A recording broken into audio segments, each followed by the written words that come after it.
बिना गुरु के साधना करनी चाहिए अथवा नहीं करनी चाहिए, ये प्रश्न अक्सर कर दिमाग में रहता है, ज्यादातर लोगों के साथ रहता है। बहुत सारे ऐसे साधक हैं जो बिना गुरुओं के ही साधना अभी तक कर रहे हैं, करते आए हैं, और वो साधना में बहुत गहराई से, तल्लीनता से लगे हुए हैं। प्रश्न ये उठता है, सामान्य रूप से अक्सर कर पूछते हैं लोग, वैसे मैंने इसका जवाब बहुत पहले भी दिया है, पुनः पूछा है तो फिर बता देता हूं। आज आप जानेंगे कि बिना गुरु के साधना करनी चाहिए अथवा नहीं करना चाहिए। अगर गुरु बनाना भी है तो गुरु किस प्रकार बनाना चाहिए, गुरु की खोज कहां करूं, सही गुरु कहां मिलेगा, ये बहुत बड़ी समस्या है, ये बहुत बड़ी दुविधा है, ये बहुत बड़ी चिंता का विषय है। जिस परिवेश में आप ढूंढने जाते हैं वहां सही गुरु हमें मिला है कि नहीं मिला है, हम गुरु बनाने के बाद भी इस भ्रम में रहते हैं कि हमारा गुरु सच्चा है कि नहीं है। बहुत सारे साधक हैं जिन्हें कई बरसें हो गई गुरु बनाए, लेकिन वो आज तक ये नहीं जानते हैं कि हमारा गुरु वास्तव में साचा है अथवा नहीं है। फिर वो भ्रम की ही स्थिति में भजन करते रहते हैं। एक ध्यान रखना, सबसे पहले भ्रम की अवस्था में भजन नहीं करना चाहिए। भ्रम की अवस्था में गुरु के प्रति समर्पित नहीं होना चाहिए। भ्रम की अवस्था में गुरु के बताए मार्ग पर नहीं चलना चाहिए। भ्रम की अवस्था में साधना नहीं करना चाहिए।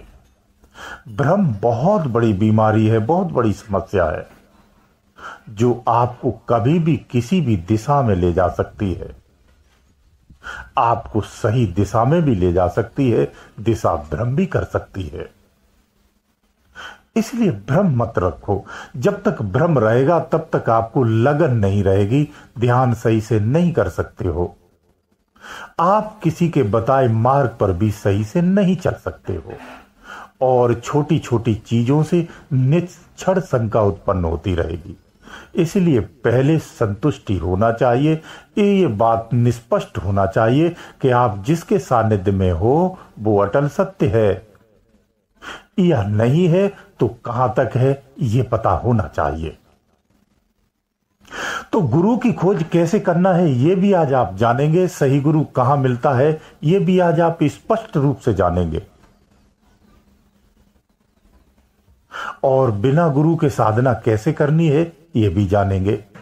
तो देखो, इसी की शुरुआत करते हैं। ऐसे समझो, सबसे पहले आपने पूछा कि बिना गुरु के साधना हमें करनी चाहिए अथवा नहीं करनी चाहिए, ये जान लो। ये आपकी उत्सुकता अधिक है, तो पहले मैं इसी को बता देता। आप सामान्य सी बात है, मैंने कई बार बोला है, इसे ऐसे समझिए। संसार का काम आप बुद्धि से करते हैं, अंतर का काम आप विवेक से करते हैं। ये बुद्धि के दो रूप मान लीजिए या विवेक के दो रूप मान लीजिए, आप जैसा भी मानना चाहे वैसा समझ लीजिए। लेकिन अंदर के काम में, अंदर की यात्रा में, अंदर के विषय में, अंदर के क्षेत्र में, अंदर के परिक्षेत्र में, और अंतर के ज्ञान को उसको पाने के लिए, वहां की जानकारी जानने के लिए बुद्धि का कोई काम नहीं है। वहां बुद्धि काम ही नहीं आती है, वहां बुद्धि को कुछ समझ में नहीं आता है, बुद्धि वहां पहुंचती भी नहीं है। इसलिए अंतर में विवेक का काम होता है, यानी चेतन बुद्धि, ऐसे समझ लीजिए।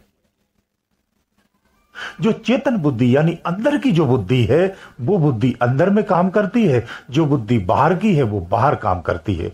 जिस मस्तिष्क में नस नाड़ियों के द्वारा जिस बुद्धि को या दिमाग को आप जानना चाहते हैं, ये बाहरी रूप से है, ये बाहरी क्षेत्र के लिए पारंगत होती है। ये बाहर के समस्त ज्ञानों को स्पष्ट करने में या स्वीकार करने में सक्षम होती है, पूर्ण रूप से सक्षम होती है। लेकिन अंदर के ज्ञान इसके समझ में नहीं आते हैं। अंदर में अंदर का ज्ञान प्राप्त करने के लिए अंदर की बुद्धि का प्रयोग करना पड़ता है। तो मैं अंदर और बाहर की बुद्धि की बात क्यों कर रहा हूं, ये यहां समझ लीजिए। गुरु रूपी जो सत्य होती है वो अंदर के विवेक के साथ होती है, विवेक रूप में होती है। अंदर के विषयों को जानने के लिए आंतरिक गुरु की आवश्यकता होती है। वहां गुरु की आवश्यकता होती है। अंदर के क्षेत्र की जानकारी आपको कुछ भी नहीं होती है। जब आपके अंदर के क्षेत्र में प्रवेश करते हैं तो वहां एक जानकार गुरु या सहयोगी या मित्र या रिश्तेदार कोई भी होना चाहिए। तो अंदर में जो आपको मार्गदर्शी मिलता है वो गुरु ही होता है। इसलिए गुरु होना आवश्यक है। गहरी जो साधनाएं करनी है अगर आपको, तो पहले गुरु बनाए। अटल सत्य है, मजबूती के साथ कहता हूं, पहले गुरु बनाए फिर गहरी साधनाएं करें।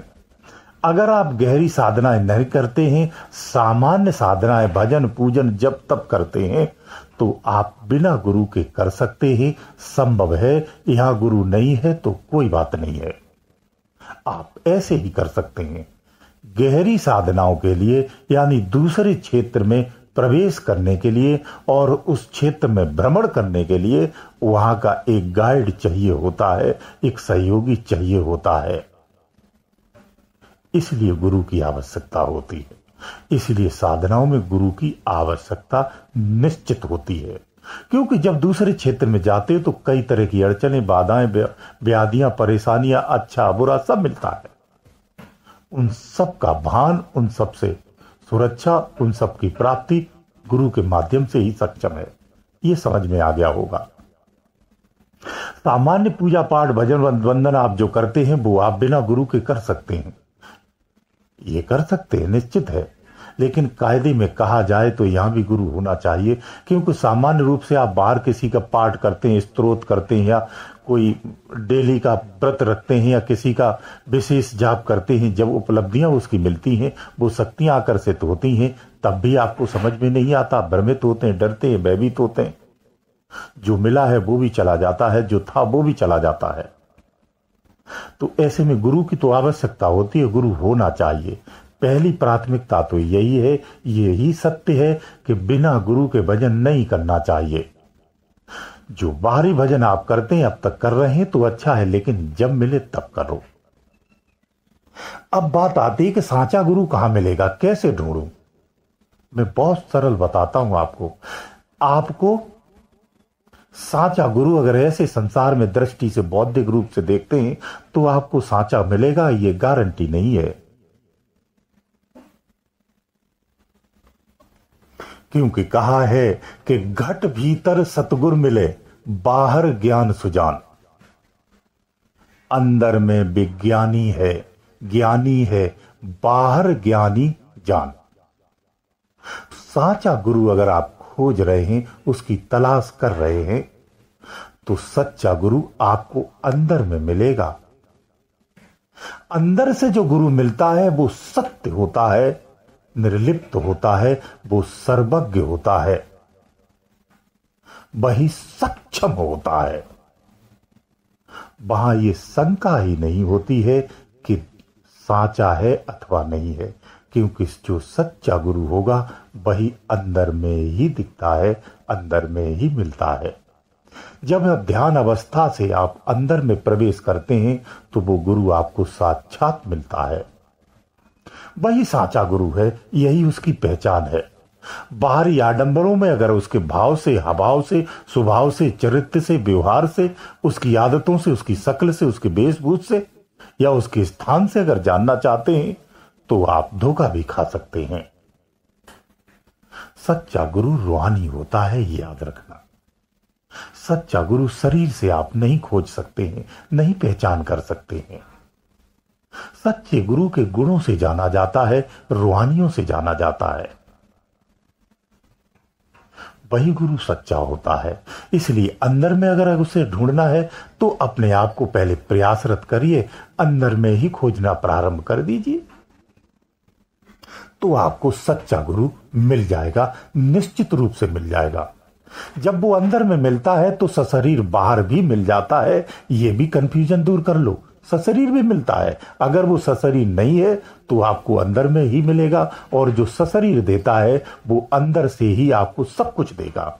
तो आपको उसकी उस स्थिति में पहुंचना आवश्यक होता है जिस प्लेटफॉर्म पर वो ज्ञान देता है।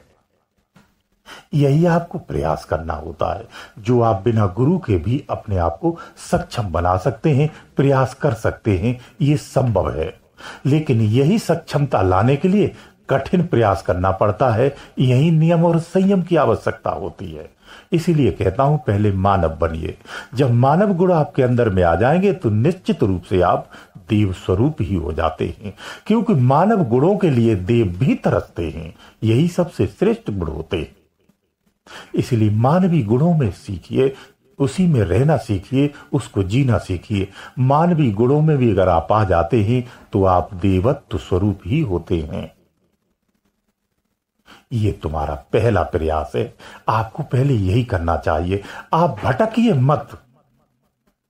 और जब आप भटक जाते हैं तो वास्तव में ही भटक जाते हैं, ये याद रखना।